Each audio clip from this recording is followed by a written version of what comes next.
Na nit ninot. Na nit ninot. Na nit ninot. Contes infantils a cau d'orella.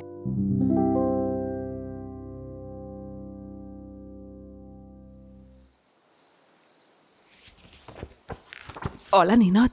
Avui viatjarem fins a Turquia, un país que uneix 2 continents, Europa i Àsia, i on els carrers són plens de vida i de colors.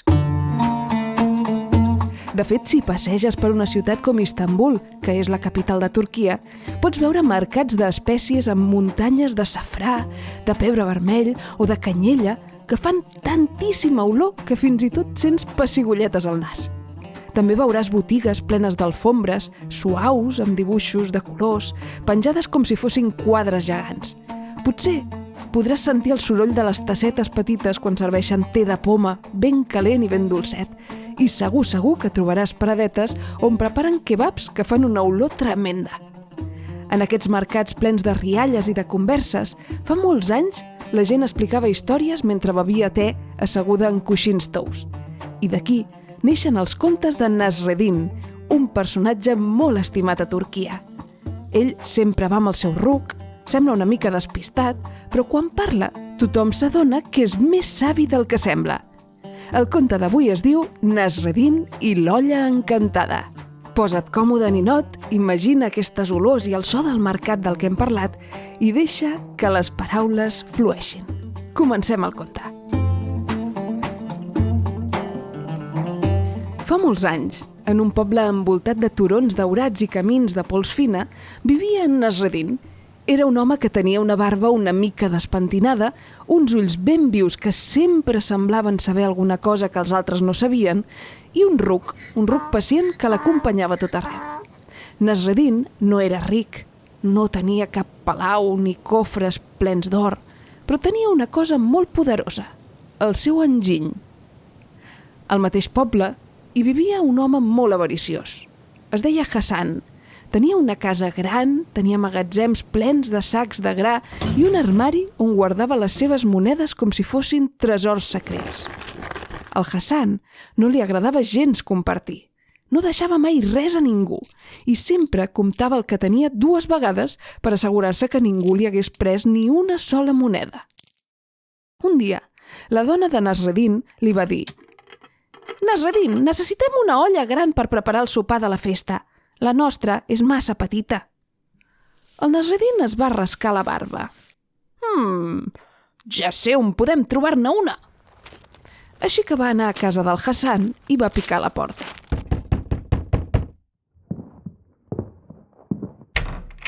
«Salam aleikum, veí», va dir amb un gran somriure. El Hassan va obrir només una escletxeta de la porta. «Què vols?» «Necessito una olla gran, només per avui, te la tornaré demà mateix», va dir el Nasreddin. El Hassan va sospirar, perquè no li agradava gens deixar coses a ningú, però va pensar: «Si no li deixo, tot el poble dirà que sóc un avariciós». I això no li convenia. Així que va portar una olla gran, rodona i brillant, i va dir: «Compte, Nasreddin, que és la millor olla que tinc». El Nasreddin va agafar l'olla amb molta cura. «Moltíssimes gràcies per la teva generositat, Hassan». Aquella nit, Nasreddin i la seva dona van cuinar un menjar deliciós. L'olla va bullir, va fer xup-xup i l'aroma d'espècies va omplir tota la casa. L'endemà, Nasreddin va tornar a casa del Hassan. Portava l'olla gran i a dins hi havia una olla petita. El Hassan, quan ho va veure, va arrufar el front. «Què és això?» El Nasreddin va somriure i li va dir: «Enhorabona, veí, la teva olla ha tingut un fill». «Un fill?», va exclamar el Hassan. «Sí, aquesta nit, mentre cuinàvem, l'olla gran va fer cling i d'ella va sortir aquesta petita. Ha estat un miracle». El Hassan va mirar l'olla petita. Després va mirar-se la gran, va mirar el Nasreddin i, passats uns segons, va fer un mig somriure. «Si l'olla pot tenir fills, potser en tindrà més», va pensar. Així que va acceptar les 2 olles que li portava el Nasreddin i va dir: «Bé, aquestes coses passen», fingint normalitat. Nasreddin va marxar tranquil·lament. I un dia, passades unes quantes setmanes, Nasreddin va tornar a picar a la porta del Hassan. «Veí Hassan, necessito l'olla gran una altra vegada!» El Hassan, amb els ulls brillants d'esperança, li va donar immediatament. Esclar, cuida amb l'olla bé, El Nasreddin se la va endur, però aquesta vegada no la va tornar l'endemà. Ni el següent dia, ni el següent, ni l'altre. Finalment el Hassan, nerviós, va anar fins a casa del Nasreddin. Va picar a la porta i va dir: «Nasreddin, on és la meva olla?» El Nasreddin va abaixar el cap amb una expressió trista i va dir: «Oh, veí, em sap molt greu». «Què ha passat?» «Doncs que la teva olla s'ha mort». «Que s'ha mort?» va cridar el Hassan. «Però si una olla no es pot morir!» El Nasreddin va obrir molt els ulls. «Ah, no es pot morir, però sí que pot tenir fills, no?» I el Hassan es va quedar callat, mut, sense saber què dir. El seu rostre va passar de vermell a blanc. I ho va entendre tot. Nasreddin no li havia robat res. El que havia fet era ensenyar-li una cosa. Si acceptes una mentida perquè et convé, també hauràs d'acceptar-ne una altra. El Hassan va sospirar profundament. «D'acord, Nasreddin, he estat massa codiciós». Nasreddin li va posar una mà a l'espatlla. «I jo he estat massa bromista, oi?» I li va tornar la olla gran. Van riure tots dos i aquella mateixa tarda Hassan va entendre que havia de començar a compartir una mica més les seves coses amb els demés. No tot, però una mica. I el poble es va omplir d'una cosa molt més valuosa que les monedes. Es va omplir de somriures. Veus, ninot? Nasreddin no cridava, no renyava, no castigava, però feia servir el seu enginy. De vegades una història divertida pot obrir els ulls més que 1000 crits, oi? I compartir, encara que sigui una mica, fa que tinguem el cor molt més feliç.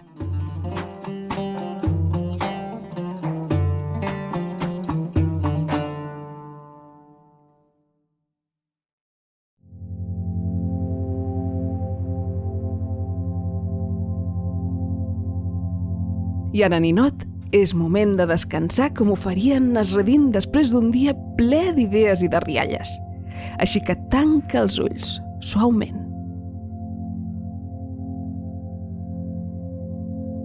Imagina que ja no ets al palau, ni a casa d'en Hassan. Ara ets al mercat de Turquia, quan el dia s'acaba.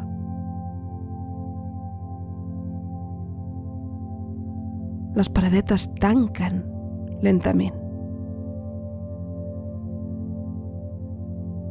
Les catifes deixen de moure's amb el vent. I les muntanyes d'espècies descansen dins els seus sacs de colors.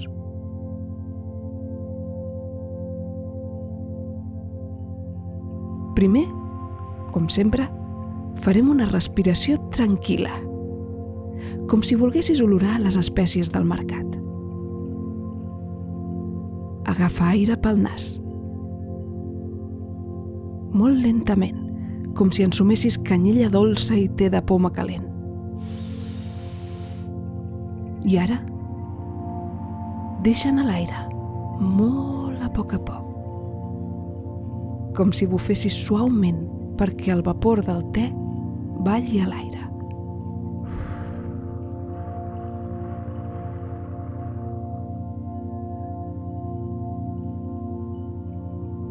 Molt bé. Ara farem un petit joc d'imaginació. Imagina't que el teu cos és com l'olla gran del conte.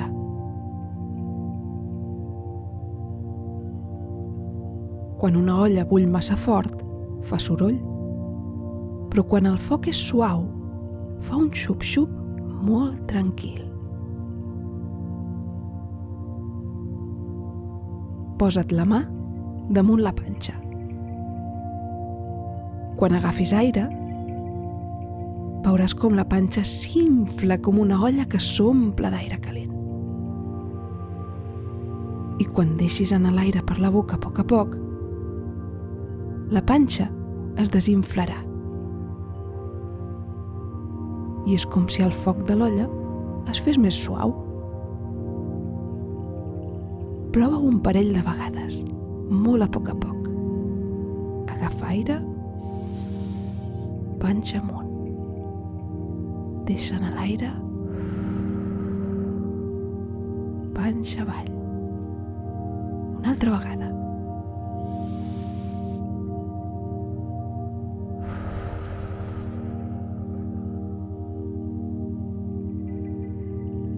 Pensa ben fort en l'olla gran del conte. Imagina que dins d'aquesta olla no hi ha menjar, sinó llum. Una llum càlida i de color daurat. Cada vegada que agafes aire, aquesta llum es fa una mica més gran a dins teu, com si fos una pilota que s'infla. I cada vegada que deixes anar l'aire, la llum s'escampa per tot el teu cos, com si t'omplís de calma.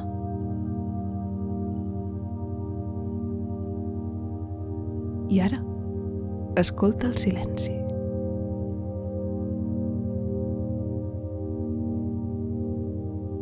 El mercat ja és buit. Només queda una brisa suau. Potser sents molt lluny les passes tranquil·les del Narredín que se'n va a dormir, com tu. Perquè tot està bé. Tu estàs bé. I és hora de descansar. Na nit, ninot.